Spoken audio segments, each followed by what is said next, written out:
सभी मसीह भाई बहनों को प्यार भरी जय मसीह की। परमेश्वर की पाक और पवित्र हजूरी में आप सभी का स्वागत करते हैं और हमारे पिता परमेश्वर ने हमें जो आज का दिन, आज का समय दिया है, उसके लिए प्रार्थना करते हैं।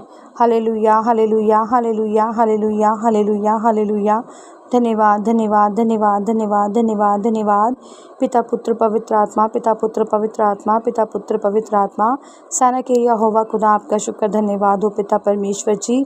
सचमुच खुदा, आपने सारी रात हमें संभाला पिता परमेश्वर जी, हमें घर परिवारों में बनाकर रखा, आपका शुक्र करते हैं। सचमुच खुदा, आप ही अंत और आप ही पहले हैं पिता परमेश्वर जी, आप ही अल्फ़ा और ओमेगा है पिता परमेश्वर जी। सृष्टि की संरचना आपने ही की है मेरे यहोवा पिता। सचमुच जब जिंदा हमारे साथ है खुदा पिता परमेश्वर, हमारे साथ हैं, हमें किसी भी भली वस्तु की कमी नहीं होगी मेरे यहोवा पिता। सचमुच आप सर्वशक्तिमान है, सर्वव्यापी हैं पिता परमेश्वर, आपके जैसा कोई भी नहीं है मेरे खुदावन जी। हम व्यर्थ ही अपने कामों धंधों की चिंता करते हैं पिता परमेश्वर जी, जब सब कुछ आपके हाथ में है पिता परमेश्वर मेरे यहोवा पिता। चलती सांसें पिता परमेश्वर जी आपके हाथ में है खुदावन जी। इस समय हमें बैठ हमारा प्रार्थना करना पिता परमेश्वर जी आपके हाथ में है मेरे यहोवा पिता। आपके घर परिवार, हमारे घर परिवार सब आपकी ही मर्जी से चलते हैं मेरे खुदावन मेरे यहोवा पिता। आपकी बड़ी शुक्र, कृपा और दया हम सब पर है मेरे पिता परमेश्वर जी।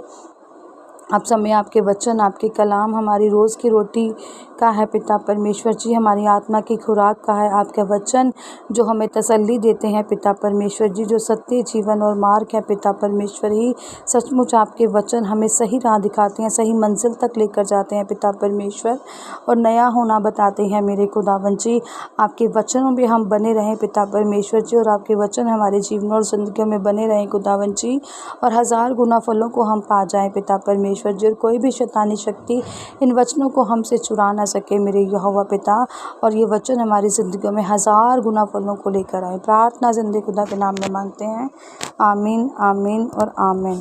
हालेलुया। आज मैं आपके लिए लेकर आई हूँ मरकुस 11 की 20 नंबर आयत से 26 नंबर आयत तक, जिसका टॉपिक है सूखे अंजीर के पेड़ से हमें क्या शिक्षा मिलती है। टॉपिक लिखा है सूखे अंजीर के पेड़ से शिक्षा। तो अब इस सूखे अंजीर से हमें शिक्षा क्या मिलती है, यहाँ पर प्रभु हमें ये समझाने की कोशिश कर रहे हैं। पढ़ते हैं, लिखा है, फिर भोर को जब वह उधर से जाते थे तो उन्होंने उस अंजीर के पेड़ को जड़ तक सूखा हुआ देखा। पतरस को वह बात स्मरण आई और उसने उससे कहा, हे रब्बी, देखिए अंजीर का पेड़ जिसे तूने श्राप दिया था सूख गया है। हालेलुया।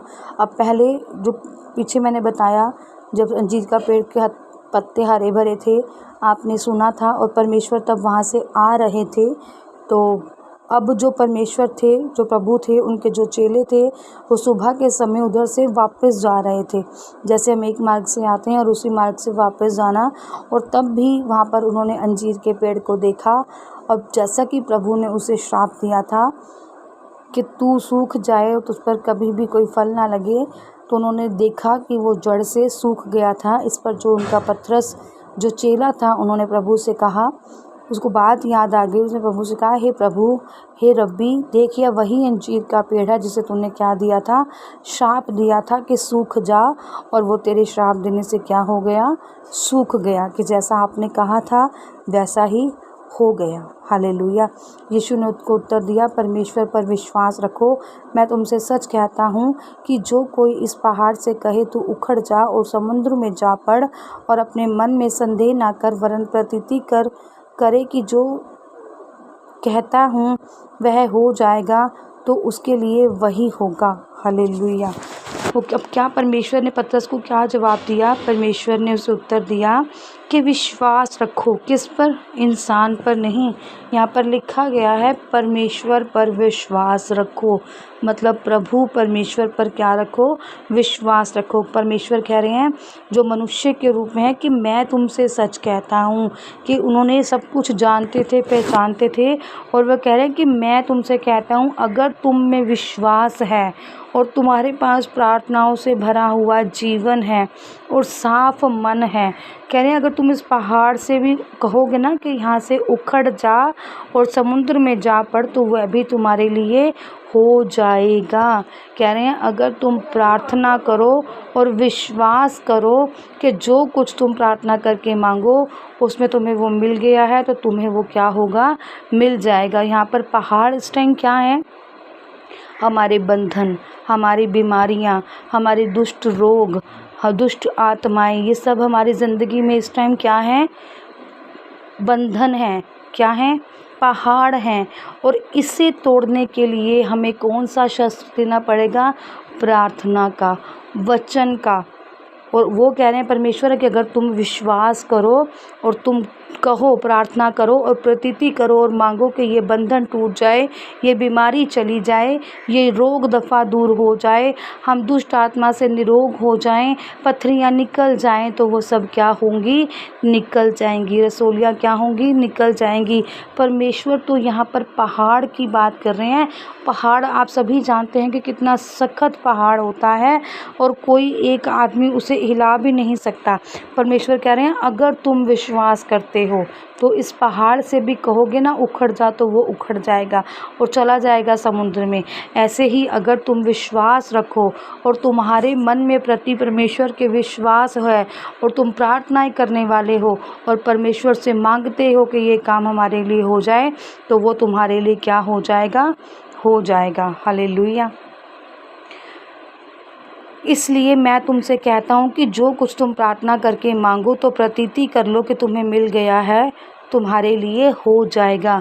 परमेश्वर कह रहे हैं प्रार्थना में बने रहो, प्रार्थना करो, घुटनों को टेको, सिर को झुकाओ परमेश्वर के आगे। और ये एक परमेश्वर का वचन है जो आपको याद रखने की ज़रूरत है, अपने हृदय में बसाने की ज़रूरत है, क्योंकि लिखा है, बहुत ही अच्छा लिखा है। परमेश्वर कह रहे हैं, कोई दूसरा इंसान, कोई मनुष्य नहीं कह रहा। कह रहे हैं कि मैं तुमसे कहता हूँ कि तुम प्रार्थना करके, परमेश्वर ने ये नहीं कहा कि मांगो, परमेश्वर ने कहा तुम प्रार्थना करके मांगो और प्रतीति करो कि मन में विश्वास रखो कि तुम्हें मिल गया है और वो तुम्हारे लिए क्या होगा, हो जाएगा। तुमने प्रार्थना करी और पूरा विश्वास कर लिया और सोच लिया कि ये आज मैंने प्रार्थना की है और मुझे पूरा विश्वास है कि आज ये काम मेरा बन जाएगा।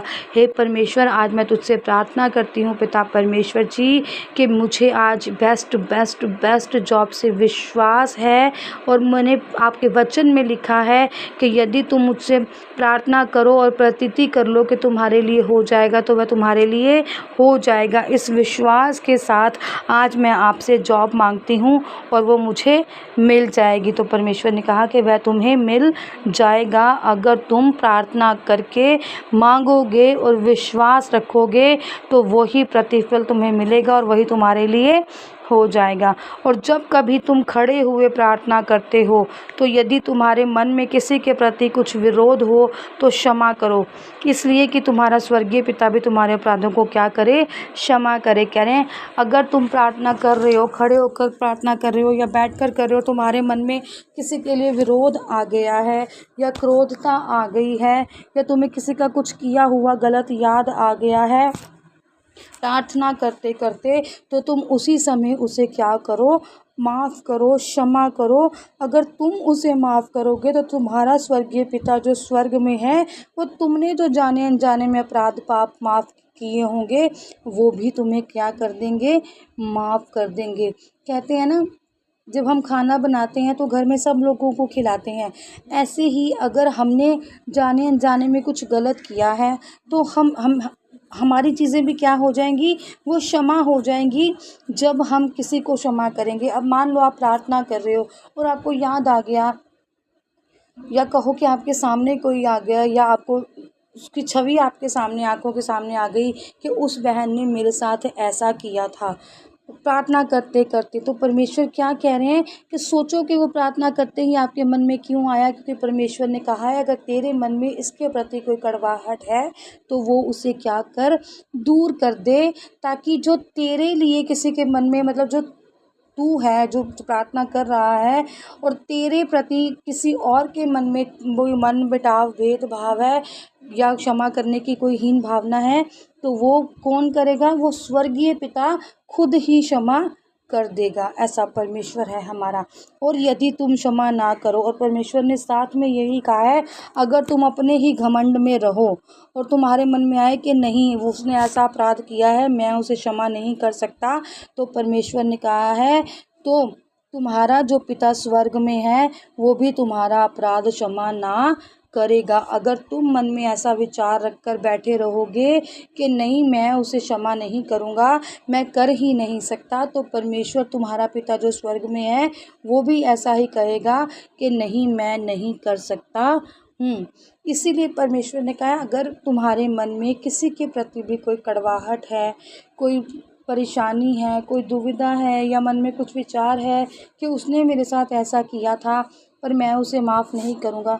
मैं जानती हूँ कि सबकी लाइफ है और सबकी लाइफ में कुछ ना कुछ ऐसा हुआ होगा, कभी ना कभी कहीं ना कहीं आपको किसी किसी ने आपको हर्ट किया होगा, आपको चुभोया होगा, आपके बारे में कुछ गलत बोला होगा, या आपके साथ ऐसा कुछ किया होगा जो शायद आप बर्दाश्त भी नहीं कर सकते थे।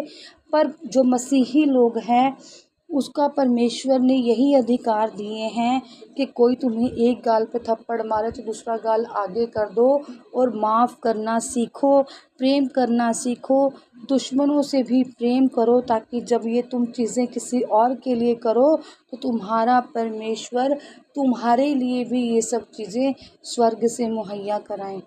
मैं मानती हूँ कि ये सब इतना आसान नहीं होता, पर नामुमकिन भी नहीं है कि हम उसे कर नहीं सकते। माफ़ करना मुश्किल है पर नामुमकिन नहीं है। सोच लिया करो, सोचा करो कि हमने भी कुछ गलतियां की होंगी। अगर हमारे साथ आज कुछ गलत हुआ है और हमें गुस्सा आया है उस चीज़ पर, और हमने उस बात को अपने मन में रखा हुआ है, तो उस बात को आज अपने मनों से निकाल दो और उसको याद रखो कि हमने भी ऐसा कुछ किया होगा। आज हम उसके लिए परमेश्वर से कहते हैं, परमेश्वर कि मेरे साथ जो हुआ, जिसने भी किया, आज मैं उसको अपने पूरे दिल से माफ़ करता हूँ, ताकि जो मुझसे जाने अनजाने में हुआ हो वो भी क्या हो जाए, माफ़ हो जाए। हालेलुया। और शिक्षा क्या मिलती है हमें कि प्रार्थना करो, प्रार्थनाओं में बने रहो, और प्रार्थना करके अगर तुम मन में सोच विचार कर लो और पूरा विश्वास रख लो कि मैंने जो आज मांगा है वो मुझे मिल जाएगा, तो वो तुम्हारे लिए क्या हो जाएगा, 100% हो जाएगा। ऐसा भला परमेश्वर है। तो अंजीर के पेड़ से हमें क्या शिक्षा मिलती है कि विश्वास, परमेश्वर पर क्या रखो, विश्वास कर रखो, और विश्वास करने वालों के लिए सब कुछ हो सकता है। उनके लिए कुछ भी मुमकिन नामुमकिन नहीं है, वो सब कुछ कर सकते हैं। अब जिसके मन में विश्वास ही आ गया है कि मेरा खुदा मेरे साथ है, जिसने दुनिया बनाई है, जिसने हमें बनाया है, जिसने हमें शारीरिक रूप दिया है। अगर सोचो, अगर आज हमारा शरीर स्वस्थ नहीं होता तो क्या हम बाइबल भी पढ़ पाते, क्या वचन भी पढ़ पाते? अगर आज हमारा शरीर स्वस्थ नहीं होता तो क्या जो भी बहनें आज छोटा मोटा घर पर काम करती हैं, क्या वो कर पाती? क्या अपने बच्चों को भी वो संभाल पाती? कितनी बहनें आज बीमारी से ग्रस्त हैं, उनसे पूछ कर देखो कि वो कितनी दुखी हैं, और जिनके पास भले चंगे शरीर हैं उनसे पूछ कर देखो कि वो कितनी सुखी हैं। हालेलुया। तो जो हमारा भला चंगा शरीर हमें दिया है परमेश्वर ने, उसी में हमें परमेश्वर का शुक्र करना चाहिए कि परमेश्वर हम तेरा शुक्र करते हैं कि तूने चलने फिरने वाला शरीर दिया है। हमसे जो गलतियां गुनाहों हुई आपने उनसे हमें माफ़ किया है, और अपने निमित्त बैठकर हमें प्रार्थना करने का मौका दिया है। चर्च तक जाने के लिए हमें स्वस्थ आंखें, भला चंगा शरीर, हाथ पाँव सही सलामत दिए हैं कि हम आप 7वां दिन आपकी हजूरी में जाकर मना सकें। सचमुच विश्वास करने वाले के लिए सब कुछ हो सकता है। ऐसी प्रतीति मन में रखो और तुम्हारे लिए सब कुछ हो जाएगा। प्रार्थना करते हैं। हालेलुया। सर्वशक्तिमान सेना के यहोवा खुदा, आपका शुक्र धन्यवाद हो पिता परमेश्वर जी। आप जलाली, कृपालु और दयालु परमेश्वर हैं। आप प्रेम करने वाले, आप दया के सागर हैं खुदावन जी। आज हम सब आप पर विश्वास करते हैं खुदावन जी, और प्रार्थनाओं में मांगते हैं पिता परमेश्वर जी, और प्रतीति रखते हैं पिता परमेश्वर जी इस बात की कि हम जो कुछ भी मांगते हैं आप हमारे लिए मुहैया कराते हैं, क्योंकि आप ही जीवित परमेश्वर हैं। आपने ही हमें दुनिया को बनाया है खुदावन जी। आप ही आदि और अनंत हैं पिता परमेश्वर जी। आप ही जीवन और मृत्यु हैं खुदावन जी। आज पिता परमेश्वर मेरे यहोवा पिता, सारे शरीरों को आप ब्लेस्ड करें, सभी बीमारियों को खुदावन जी आप दूर करें पिता परमेश्वर जी, और भला चंगा शरीर इन्हें दें पिता परमेश्वर मेरे यहोवा पिता। भले चंगे जिनसे प्रार्थना नहीं हो पा रही है पिता परमेश्वर जी, जो रोगों में है, बीमारी में है पिता परमेश्वर जी, आज उन्हें आप रोगों से, बीमारी से आज़ाद करें पिता परमेश्वर जी। उन्हें स्वस्थ करें ताकि वो आपकी प्रार्थनाओं में बने रहें पिता परमेश्वर। आपकी फजल, आपकी कृपा इन सभी पर मांगते हैं जो आपकी हजूरी में बैठे हैं खुदावन जी, और प्रार्थनाओं को सुन रहे हैं। आज आप इनकी कमी, घटी, कमज़ोरी को दूर करके इन्हें बरकत वाला जीवन दें। प्रार्थना यीशु नासरी के जीवित नाम में मांगते हैं। आमीन, आमीन और आमीन। आज की इस प्रार्थना सभा को सुनना आप सभी के लिए आशीष और बरकत का कारण बने। अगर आप भी सिस्टर मनप्रीत के साथ अपने परिवार की समस्याओं से संबंधित किसी भी प्रकार की बात करना या प्रार्थना करवाना चाहते हो, तो इस नंबर 6280896731 पर कॉल करके या व्हाट्सएप पर मैसेज करके अपनी प्रेयर रिक्वेस्ट को लिखवा सकते हैं।